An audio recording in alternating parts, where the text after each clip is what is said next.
So hello and welcome to the International Transport Forum's Ask the Author session.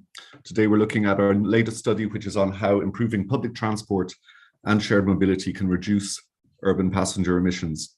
So this is a report that we launched just 1 week ago. It's already got a lot of interest with almost 1,000 downloads, many of you joining us today.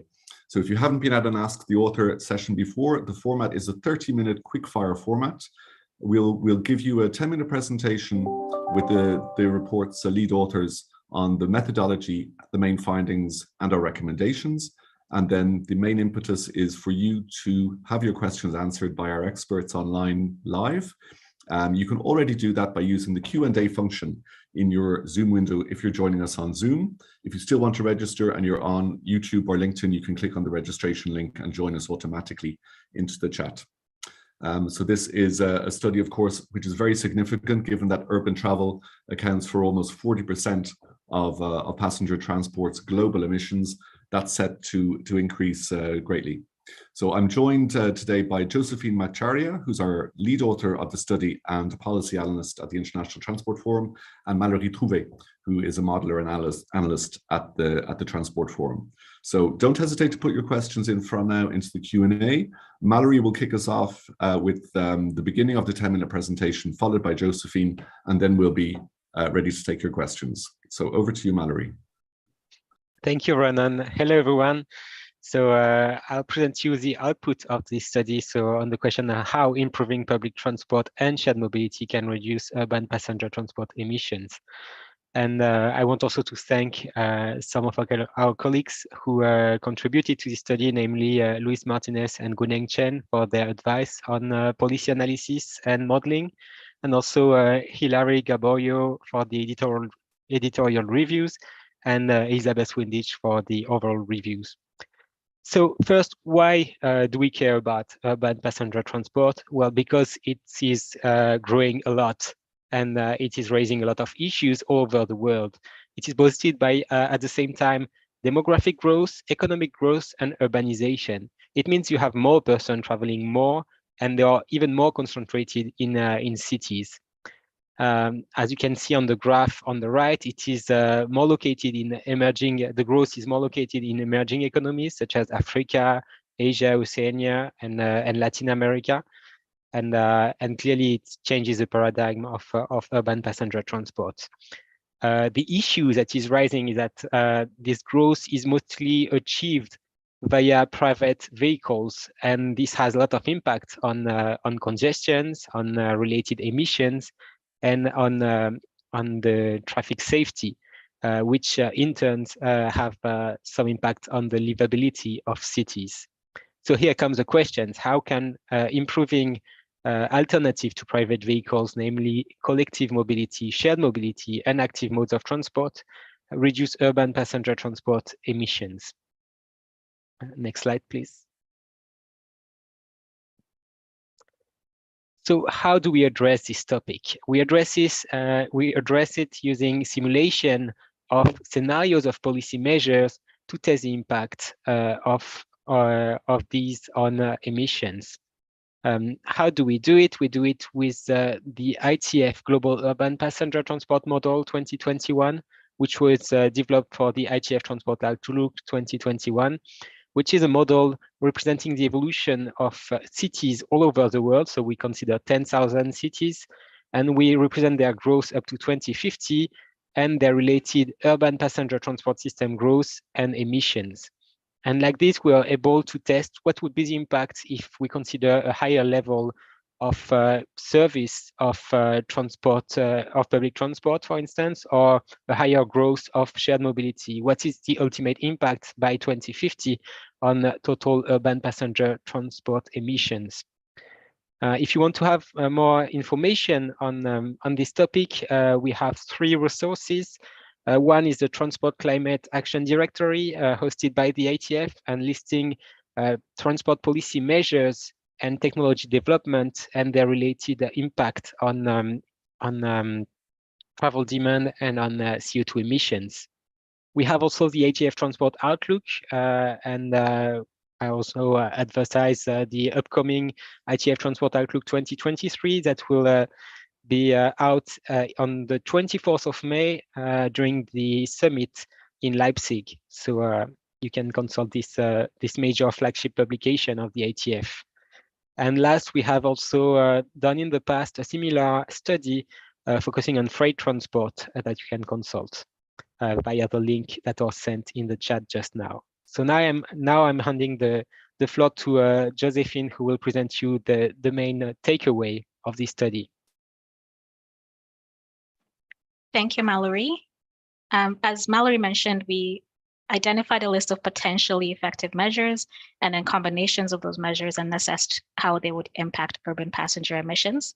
So first, we considered a range of public transport service improvements that would target travel time on public transport modes in order to make them more attractive to users.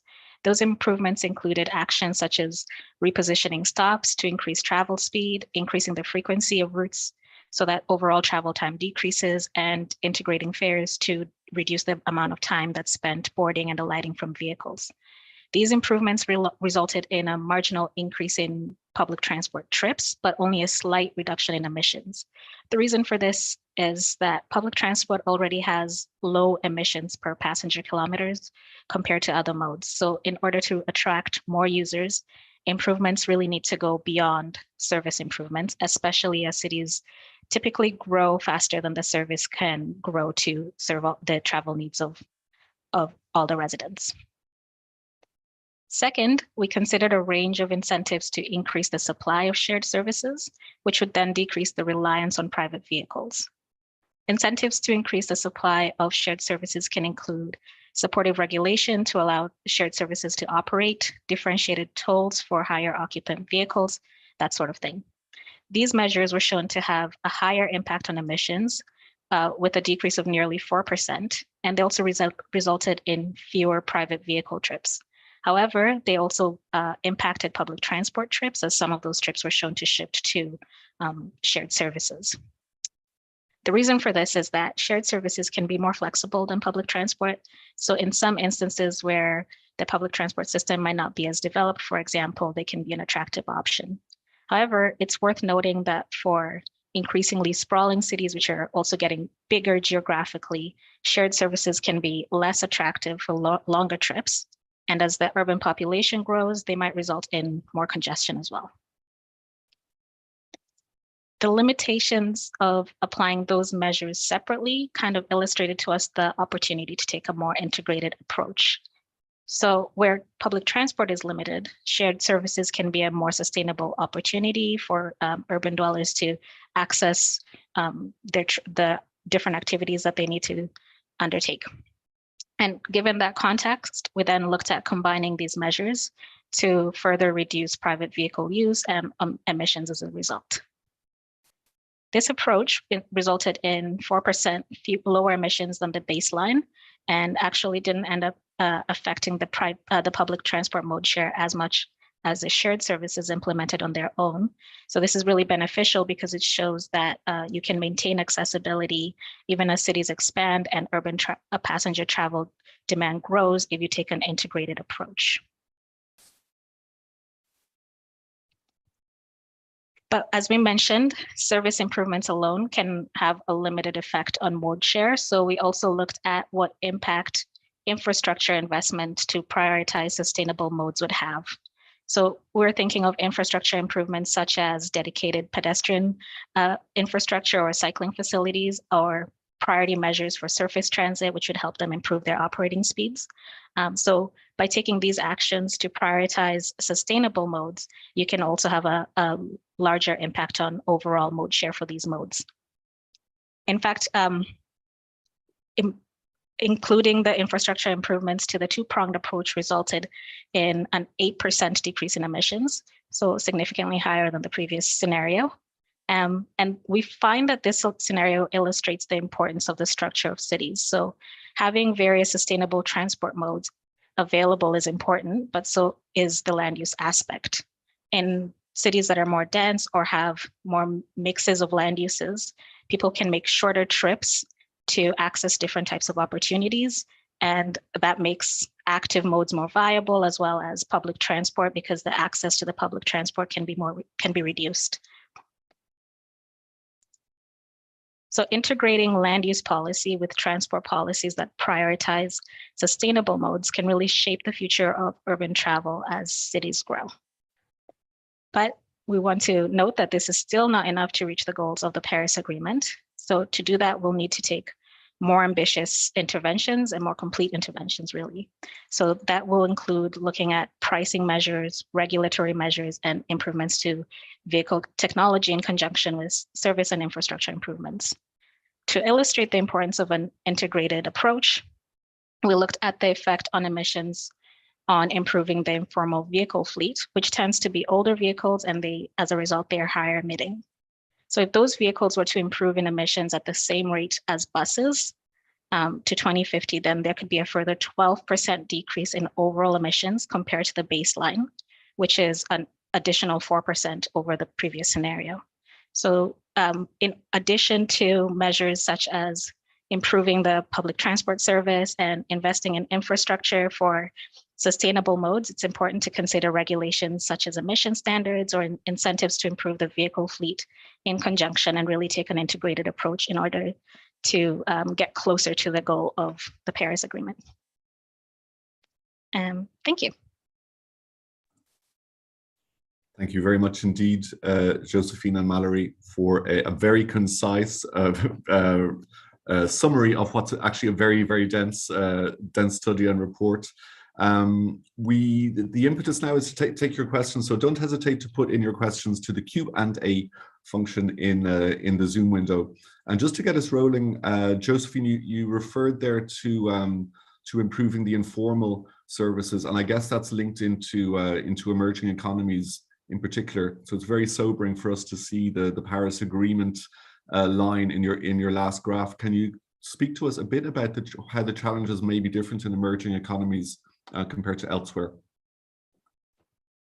Yeah, absolutely.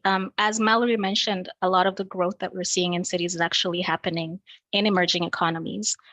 So it's happening in cities that may not necessarily already have extensive public transport networks. So for those cities that are expected to grow significantly in the future, that don't have the necessary, say, service available to shift trips towards sustainable modes, then it really becomes a matter of making sure that the cities are growing in pace with the service available. So at the moment, informal modes provide a lot of accessibility in emerging economies. And these modes actually ensure that people can get to where they need to go without, well, in contexts where they might not have formalized public transport. So really focusing on ways that we could improve those modes or integrate them into existing public transport modes could be an opportunity. I see, thanks very much. There's also a question on the change in funding, which is linked to the impact of COVID after the last what is now 3 years since COVID. So given the funding crisis within public transport, how are these improvements achievable? That's a good question. Well, I think a lot of cities are really experiencing a crunch in terms of their public transport services, which were very much impacted by the COVID crisis, which decreased ridership, and that's a key source of revenue. We're actually undertaking a study on different options to fund public transport. And what we're finding is that really there are a range of options that have to be considered. These include looking at different methods of service delivery, and we kind of touched on that with the idea of integrating shared services and public transport. So thinking about how your existing services can be most efficient to continue to serve trips that are more cost effective, but also thinking about additional ways you could improve accessibility without necessarily having to invest in more costly, say, fixed routes, for example. So how can our transport systems be more integrated in order to make public transport more sustainable over time in terms of the funding side of things? I see, thanks indeed. A question in from Ellen Wiedemann. who, on the topic of governance, really interesting question, to increase the supply of shared mobility services, what governance would actually support that, given an example where shared mobilities are not necessarily profitable, for example, in less dense areas and rural areas? And do you think that they should be integrated into a global public transport scope that's more large than as we see it now? Well, I'll take this one. I think indeed it is key. Overall, traditionally, we had agencies who were more managing mode-based mobility. So you used to have the companies more focusing on bus, companies more focusing on metro, and I think the governance of urban mobility should actually be centralized at the city level to really manage mobility as a whole.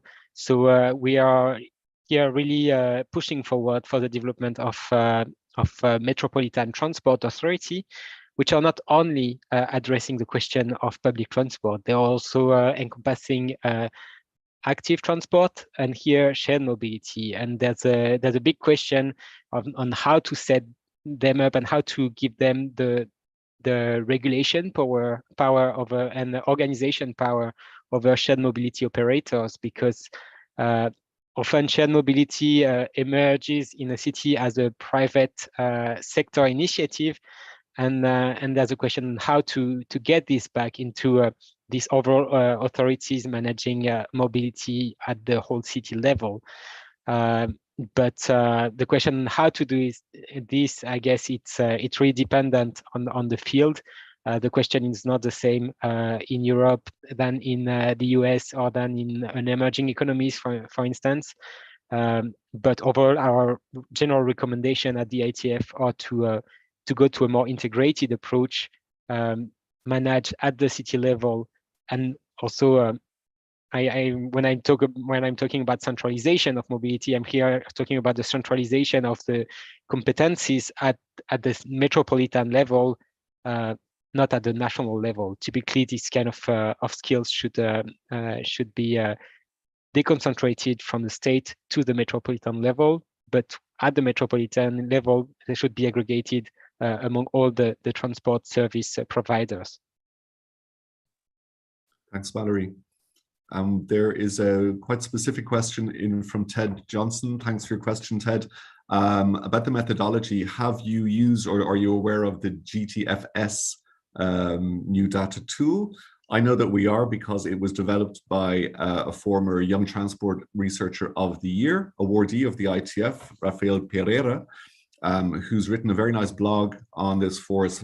So Ted Johnson, I popped the link into that blog into the chat. Do have a look at it. It's by Rafael and the team that developed the tool. They're great friends of ITF. But Mallory and Josephine, has that been part of your work so far? I think it's a rather recent launch, only in the last few months. I'm not sure if it was part of the methodology for this study.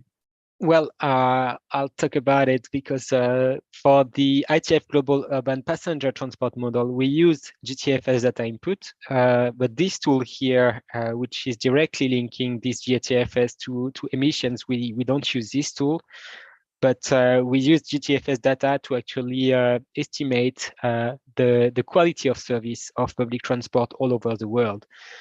So when GTFS data is available, we scrap it and we convert it to get the average frequencies of public transport systems, and like this we are able to see how efficient they are in different cities. So it's one part of the data input that we use for our global urban passenger transport model. Okay, thanks indeed, Mallory. Before we go on, there's a quick poll. If you could answer 2 quick questions, it will help us to understand if these sessions are useful and how to improve them for you. Thank you very much.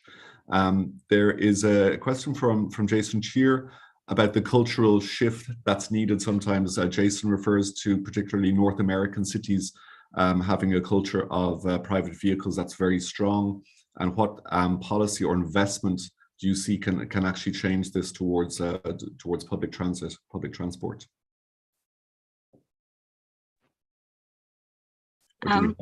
Do we have any indications or case studies where this has worked particularly well, perhaps, to help answer that question?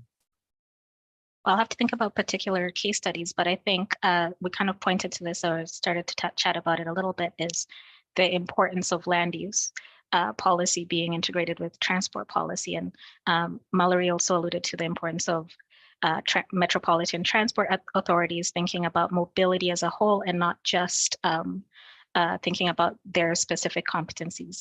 So I think an approach that considers how these systems interact with each other, so land use and transport, might help shift the culture, because there are places in North America where you do have quite high mode shares of cycling and pedestrian activity, as well as public transport usage. And typically those tend to be places where the land use supports these kinds of trips. So if we continue to grow our cities or build our cities in a way that really prioritizes cars, then we end up with car dependency, right? So I would say that this is really a matter of maybe not working in silos as transportation professionals, and thinking about how we can improve people's access to opportunities as a whole within their cities using different transport options. Thanks indeed, Josephine. A question on externalities of, particularly on the shared mobility. We see that improvements can be very significant, but what are the assumptions that are behind this, given that that implies more vehicles on the road, which can increase obviously local pollution, congestion, etc. What are the assumptions behind the study in that regard?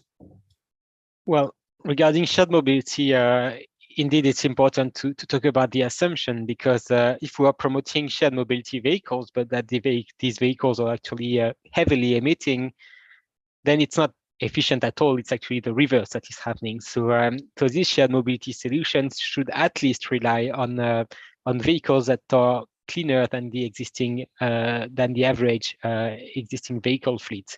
So typically, if we talk about the development of ride sharing, well, the cars used for ride sharing should emit less than the average car in the city. Otherwise, it's counterproductive. And especially, I want to put forward one of the key assumptions at the ITF is the expectation of the growth of on-demand taxi bus as a solution of shared mobility that could serve in areas that are not sufficiently dense to justify the investment for a regular public transport service, a regular bus. But like this, we could have this smaller taxi bus size, so that could accommodate between 6 and 10 persons. That would be on demand, and that would be actually more efficient. And this solution is actually very promising, but it's promising if these vehicles are cleaner than the average fleets. Otherwise, it's a reverse that is happening. Okay, thanks, Mallory. That makes sense. It's very clear. A question on the fact that we hear a lot about public transport as being the backbone of sustainable transport. Why is it that the improvements that you looked at in this study have so little impact on overall emissions? I'll maybe start and then pass it back to Mallory.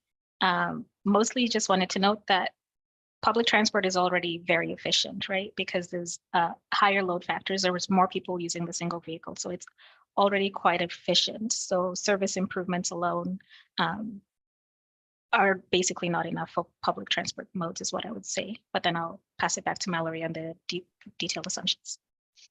Yeah, thanks, Josephine. And I think also it's to point out a distinction in this study that we are talking about public transport service improvement measure. We are not talking about public transport infrastructure development. So indeed, if we are just focusing on service improvements, well, it's good for the public transport users, but it is not what really makes a difference.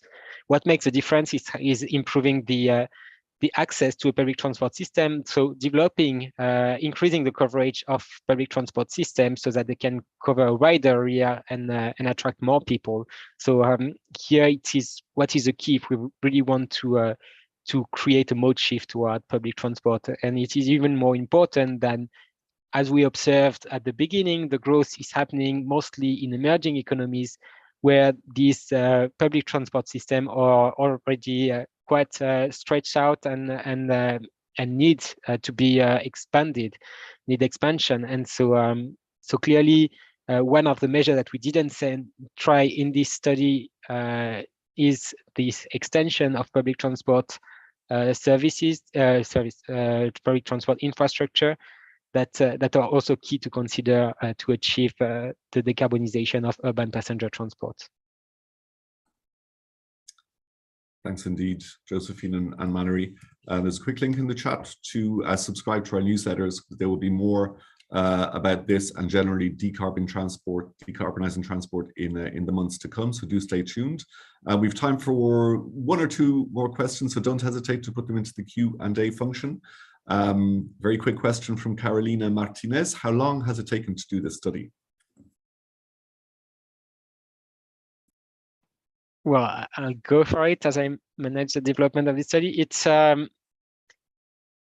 we started actually in the summer last year, so yeah, it took, but it took some time also for the editorial process. So yeah, this project could happen on a 6 months basis, and depending also on the revision, on the assumptions that we want to do, we can of course take more time. And if some hypotheses need to develop more modeling features, of course this can take more time. But I say a 6 months time frame is a good one for them. So between the start of the study and the ultimate publication of the slide deck and this Ask the Author session. Thanks indeed, Mallory. And I'll just remind that this is sort of the second piece of work. The passenger side, the freight transport side has already been done, and I've put in a reminder for that link into the chat. So if there are no further questions, I think we're done. Let me just also pop into the chat different ways to follow us on social media. As Mallory mentioned earlier, there will be a lot more content becoming available around the ITF Summit. You can sign up for Summit updates on those links as well in the subscriptions. So it remains for me just to thank you very much indeed, Mallory and Josephine, for an excellent and hopefully very useful study.